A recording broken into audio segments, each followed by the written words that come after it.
It's the end of August, but it feels like the end of September. Fall arrives early just as inflation starts to sweep the Western nations. It's all about the food. So, the end of the year, how much is it going to cost us more to eat and electrify our homes?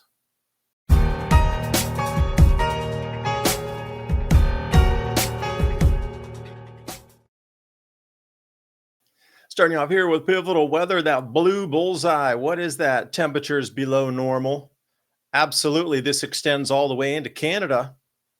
And NOAA reflects the exact same, the 6 to 10 day forecast, moving out extreme below normal temperatures in that whole area where, well, you're not supposed to be outside in the forest, but we can see how far that down extends. And if we look even further out into the 14-day forecast, that's going to bring the southeast U.S. and areas across the western central regions cool again all the way through September 3rd to the 5th. It seems like winter slash fall has arrived early in many places. Some areas are going to be in the 40s already, and this is far ahead of normal. We're still in August, and it's unbelievable down here in the southeast U.S. It's going to get into the low 50s for the temperatures over the next few days in the evenings. So I guess what's going on in Nova Scotia and the Maritimes up there, where they have banned any types of use of the forest because they're worried about forest fires, even if you're fishing. That makes no sense to me either. But you'll notice where it says the rules are in place until October 15th or when the weather changes. Hey, dude. The weather changed, climate lockdown finished.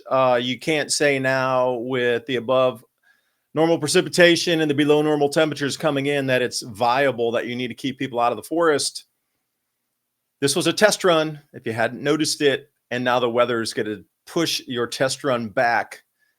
Good luck convincing everybody to stay out of the forest as temperatures cool. And here looking at NOAA again, these are in temperatures Fahrenheit. High temperatures, this is on the 26th coming up in a few days here. The highs, even down here in the southeast U.S., look at that, in the 70s, even down in Georgia and places like Mississippi and Alabama. Only in the low 80s, or even down in Oklahoma, Panhandle of Texas, high of 74 in the middle of August, really. You can see that giant trough of cold air being pulled down. Now, a lot of I know weather channels are trying to obfuscate and say, well, it was the Hurricane Aaron that pulled everything and it pulled all the cold down. I'm going to say not really. Magnetic disturbances and reductions on our planet's magnetic field probably have something to do with this. It's all about the solar cycles, how intense they are or not. And I did want to focus in on that cold spot right there, just above the Panhandle, kind of that central area of the Midwest.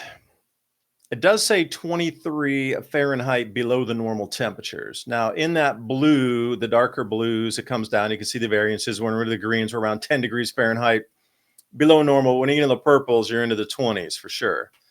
Now, looking at that bullseye, I'm like, wow, how did it extend that far down? And other areas are warmer.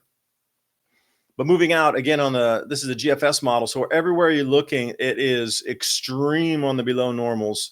Now this is Celsius temperatures, and it's showing 20 Celsius, which is at least 25-ish Fahrenheit, a little more 28 Fahrenheit difference in this. So how did that pocket get trapped and pushed down is one thing. And why does nobody really want to acknowledge these temperatures are coming up here? If you're getting close to retirement or just thinking ahead, you've probably done a solid job of saving. But here's something most people don't consider. How much of that money is just sitting in cash? It might feel safe, but holding too much cash guarantees one thing. You're losing purchasing power. Inflation eats away at it, and the dollar's value keeps slipping. That's why more people are looking at real assets like physical gold and silver to protect their savings. And one company makes that easy, Noble Gold Investments. You can buy gold, silver, coins, bars. They'll ship to your home, or you can have it stored securely.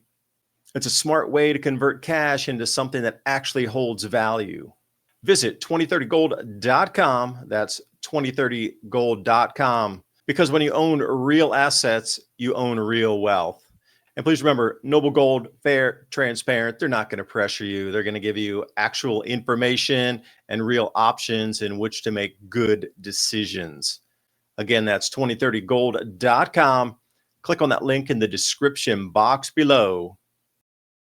We're even talking about August 30th, these are temperatures that you see at the end of September, early October in these same areas, month early.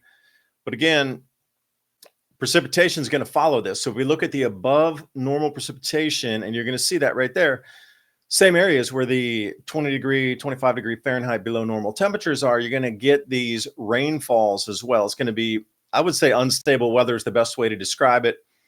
If you're getting all of this pushing and pulling and convection and out of place temperatures that are mixing in and colliding with troughs that are already there of heat, and there's moisture in the air, I would just say extreme storms would be a thing to look out for. Like, your pipes aren't going to freeze during this time, but the storms are probably going to be pretty above the normal, let's say. And it's come out to September 3rd. Look to the West Coast out there. Ooh, chilly all the way. I mean, all of California, down into Baja, way up into, well, Washington, Oregon. And then we still have that spot remaining, although it's not as cold as it was prior. You can see the temperatures are only, 12 to 15, 18 below the normal temperature, not in the 25, 28 degree Fahrenheit below normal, but it does start to shift and change. But then you'll see way up there, that map is the Nova Scotia area far to the right. And you can see below normal temperatures are there too. They're going to have to call off this lockdown of people going into the forest. Temperature change sticks around for a little bit. But then if we look over in Europe also, the tune changes just a week before. Oh, it's melting. The rocks are melting. Everything's melting. Now it's cooling. And we got 24th again here. If we even go into the equatorial areas of Africa, which is shocking, you just normally don't see this kind of cool down in August in the Northern Hemisphere, in the areas of the deserts, no less. And we're looking, this is Celsius, so we're looking somewhere around 12 to 16 degrees Celsius, which pushes us well into the 20 Fahrenheit below normal temperature range. I thought it was an anomaly, like a one-day thing. Now, it keeps going out, and it stays that way until maybe the 3rd or 4th of September. So again, it's a hemispheric phenomenon here across all the continents. So normally you would get something that would knock off and displace. We get these polar vortices and the stratospheric warming events where the heat will center over the pole and knock all that cold out like we had last year. And that's why we got snow across the panhandle of Florida and most of the coastal beaches across the Gulf of Mexico / America. This is a nonsensical type of cooling where it didn't get displaced evenly over several continents. So something else is at play here, and hopefully we'll find out what it is with some more explanations, because currently the models and the explanations that they have for specific, like I say, vortices or warming events that displace air masses, it doesn't fit. This is something very different here. So we'll see how it rolls out. But at the same time, all of this is happening. We're getting this inflation running. So is the food supply going to be affected this year just because of these cooler events? There was already some disruption. Corn's doing good. Wheat's doing okay. Rice is atrocious across the planet. They're probably around 10% declines globally. So you're going to watch a lot of other places have, anger boil to the surface as their number one foodstuff, staple crop, gets more expensive by orders of magnitude. 10% in the wholesale price is not 10% at the supermarket. It's going to be something like a 50% or 100% increase. Same in Japan with the rice shortage. These are all kind of problems everywhere with rice. We got the core inflation here in the U.S. This rises up from the Bureau of Labor Statistics. There have been some revisions, but 0.3%. It's almost unbelievable if you were to go into the supermarket and you really think that's all of our food prices. Your petrol, your electricity are only going up at 0.3% per month. It's almost laughable. It truly is. Now, the revisions need to come in at 3%, I could believe. But 0.3%, that's really just scoffing at that number. Because not only here, but in the UK, they're also, what are they at? 3.8% amid higher food prices. Okay, UK inflation, they're hitting it. Australia's on it. New Zealand's unbelievable with the amount of inflation for just the simplest of things like butter. I've done several videos on the prices for kilograms of butter and chicken. It's just, wow, how could you even afford that? So it seems to be hitting these Western nations, for a better term right now, with this type of inflation where it's troublesome. But when it comes into, staggeringly increased rice prices for a lot of places, I'm not gonna be able to handle that. That's just gonna be a catalyst for people protesting. And then how do governments, they can subsidize, but for how long? And what's the subsidy going to take the form of is the next thing. Are they going to move and swing over into stable coins or something else to be able to compete on the world market to get the same resources that are wanted but not available? What would you loosen the fingers for? Gold, silver, crypto, perhaps. Now, I came across this off of X a couple weeks ago. They were talking about a 12 packs of drink, $9 now, and used to get 4 for $10 of these packs. Like I buy bubbly, it's the same thing. Like you used to get 3 of those for $10. You can't even touch one for under about 4 now, $3.99 or somewhere around there.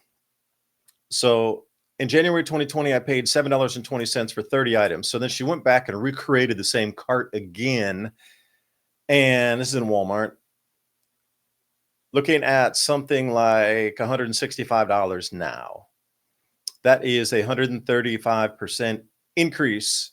So again, this brings me back to that 0.3% is just, it might as well be in Alice in Wonderland dreaming up these numbers. And staying on the same theme here, the American dream is a debt trap. $80,000 for university, $30,000 wedding, $300,000 home if you can get financed, and a $40,000 car, probably closer to 50 now. So people in their 20s, they're going to get trapped their whole life. You imagine paying 5%, 8% on that amount of money, approaching $450,000, paying, that's impossible. You're just going to spend the whole life, and as I say here, the next 35 years to pay that off. But it's expected. It's expected. You have to do all those things. You're not a good citizen, right? They're trapping you with the mind of expectations in whatever it is. So you might have to think of some solutions moving forward from this point. I wish you the best. I hope you got something out of the video. Please remember our sponsor, Alfa Vedic Dental Solutions, Holistic. Give them a look there. Thinking about your dental care during grid down. Not a lot of people do. It's always about the food, the water. But what about your teeth? That link's in the description box below. Every purchase you make helps keep this program on air, bringing you more information. And please remember to share with your friends and families. Click that bell so you can get notified and subscribe to the channel.